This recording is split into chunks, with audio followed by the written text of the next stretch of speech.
Good evening. Welcome to South Asia Newsline. I'm Lipakshi Khurana. Here are the top stories we're tracking for you on Wednesday, the 4th of December. India Maldives jointly launched development projects to boost ties.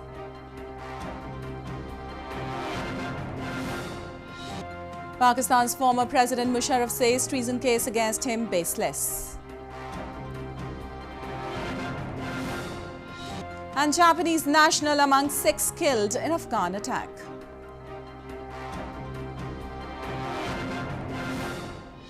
Now for all the details. Indian Prime Minister Narendra Modi on Wednesday said India and Maldives are committed to enhancing their cooperation for peace and mutual security in the Indian Ocean region as both the countries inaugurated key development projects via video conference. New Delhi gifted a fast interceptor vessel to the island nation in a bid to further strengthen deeper maritime security.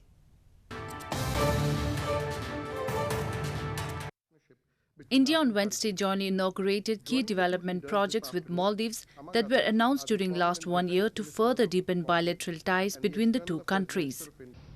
India gifted a fast patrol vessel named Kamyab to the island nation, besides initiating the process to roll out RuPay card in Maldives and LED lighting project in its capital, Malé. The launch of the global RuPay card through the Bank of Maldives will pave the way for higher tourist arrivals from India and eventually stronger people-to-people contacts between the two countries. The developments were conducted during a video conference between Indian Prime Minister Narendra Modi and Maldivian President Ibrahim Soli. Expressing his deep appreciation to India for its support to the development aspirations and security of Maldives, President Soli conveyed his commitment to deepen cooperation and partnership with India. As a close friend and maritime neighbor, India is committed to continue partnering with Maldives for democracy and development. We will also enhance our cooperation for peace and mutual security in the Indian Ocean region. Both leaders agreed to work closely together to enhance cooperation for peace, prosperity and mutual security of India and Maldives for the wider Indian Ocean region. The ties between the two countries are on an upswing after Soli became president in November last year. The Indian Navy paid homage to its fallen sailors to mark the 48th Navy Day on Wednesday. The day commemorates the Indian Navy's daring attack on Karachi harbour, which inflicted heavy damage on Pakistani vessels during the 1971 war.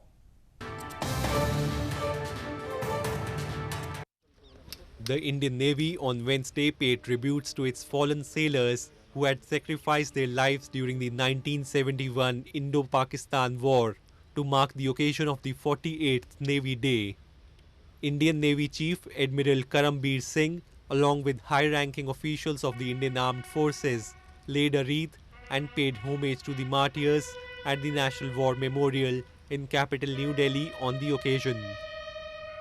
Every year, the Indian Navy celebrates 4th of December as the Navy Day to commemorate its daring attack on Karachi harbour, which inflicted heavy damage on Pakistani vessels during the 1971 war.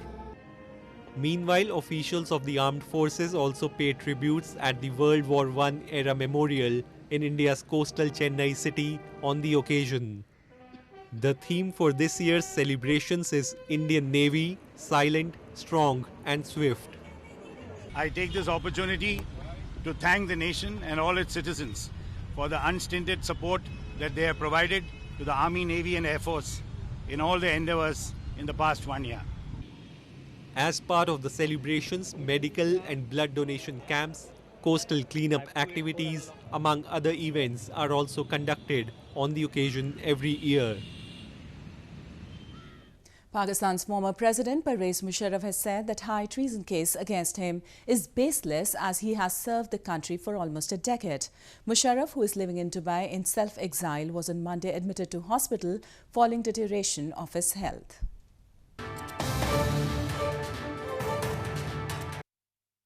Pakistan's former President Pervez Musharraf has said that high treason case against him is baseless and he is ready to record his statement in the case.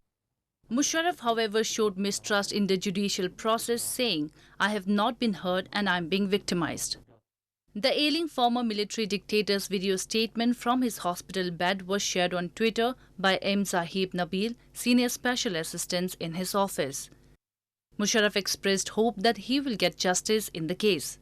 Former military dictator General Musharraf was on Monday admitted to a hospital in Dubai following deterioration of his health.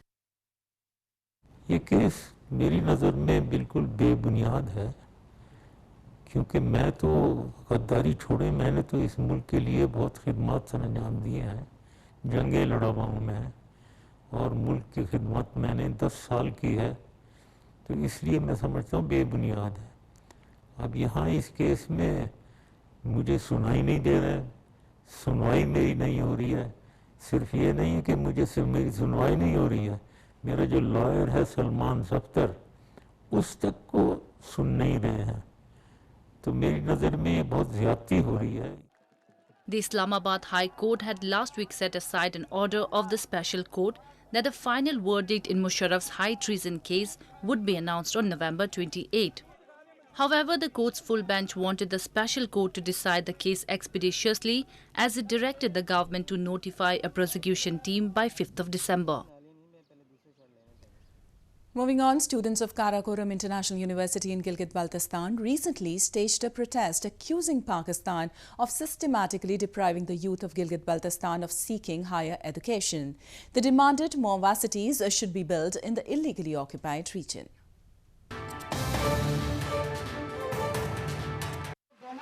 Students of Karakoram International University in Gilgit-Baltistan recently held a protest against Pakistan, accusing the establishment of systematically depriving them of seeking higher education.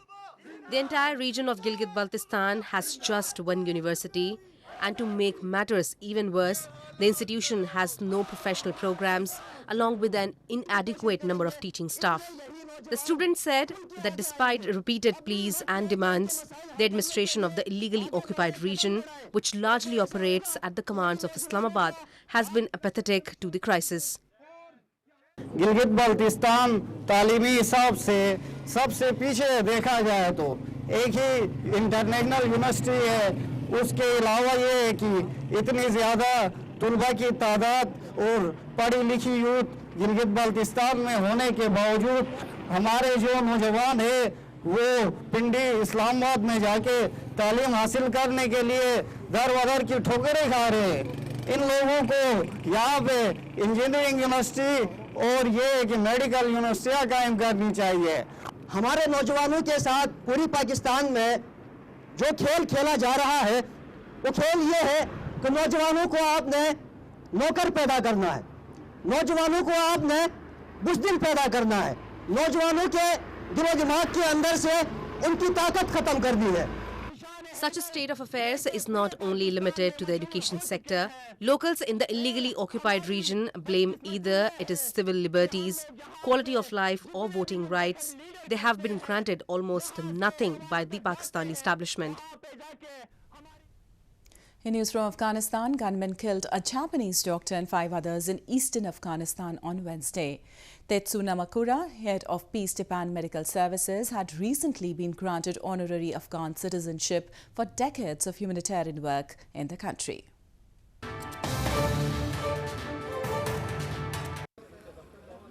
Gunmen killed 6 people, including the head of a Japanese aid agency, on Wednesday in an attack on their vehicle in Jalalabad in eastern Afghanistan. The ambush comes a week after a grenade attack on a United Nations vehicle in capital Kabul heightened fears for those doing humanitarian work amid one of the world's longest-running conflicts. Tetsu Nakamura, head of Peace Japan Medical Services, had been involved in rebuilding Afghan irrigation and agriculture and had recently been granted honorary Afghan citizenship for decades of humanitarian work in the east of the country.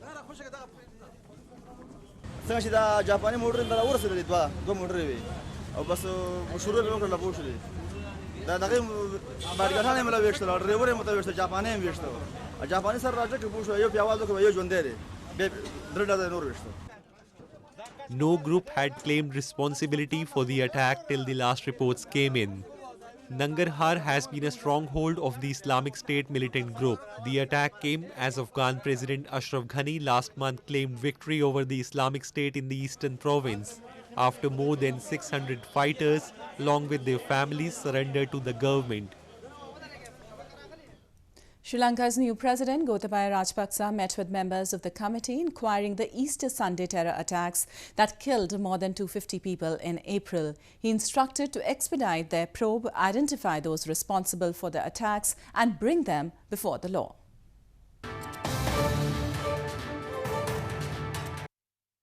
Sri Lankan President Gotabaya Rajapaksa has instructed the committee inquiring the Easter Sunday terror attacks to expedite their probe, identify those responsible for the attacks and bring them before the law. Gotabaya met with members of the Presidential Commission of Inquiry earlier this week and exchanged the views, the President's media division said. He also slammed his predecessors for failing to prevent the bombings that led to disintegration of intelligence services. A string of suicide attacks struck churches and luxury hotels in Sri Lanka on Easter Sunday on April 21, killing 258 people, including Indians. The incident shattered a decade of peace in the island nation since the end of the brutal civil war with Tamil rebel group.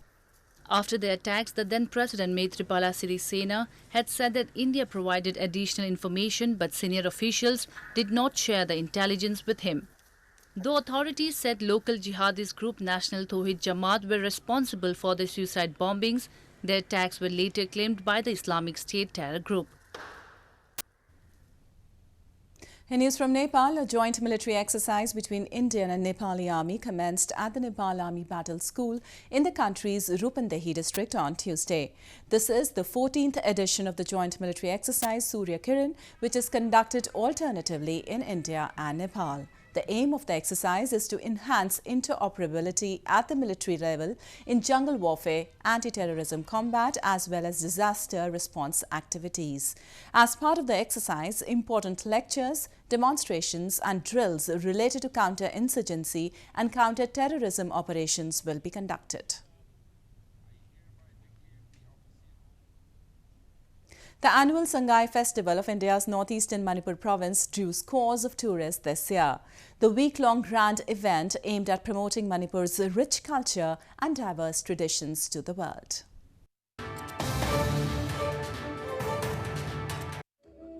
The annual Sangai Festival, celebrated with an aim to showcase a rich culture and tradition of India's northeastern Manipur province, was held recently with much fanfare. Inaugurated by Chief Minister N. Biren Singh, the festival saw huge crowds, including foreign visitors, thronging various programs which were held at different venues across Manipur. Tribal dances by various tribes of the province were the major highlights of the grand event.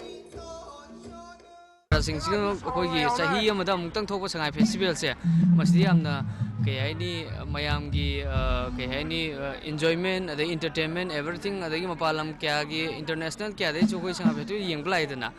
Masi Manipur gi yamna sakthoksan ngai hajen. Every edition of Sangai Festival showcases the tourism potential of Manipur in the field of art, culture, handloom and handicrafts.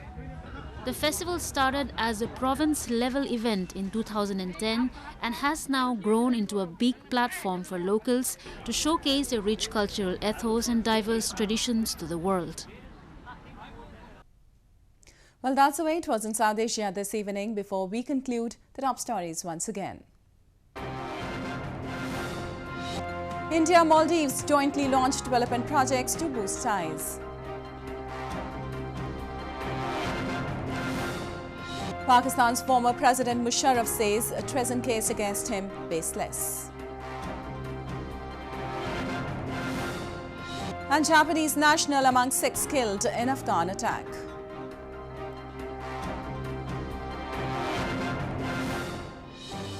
Now viewers can watch the on SouthAsiaNewsline.com. You can also visit us on Facebook.com/ASIA Newsline and follow us on Twitter @ASIA Newsline. That's all in tonight's edition. We'll see you same time tomorrow. Good night.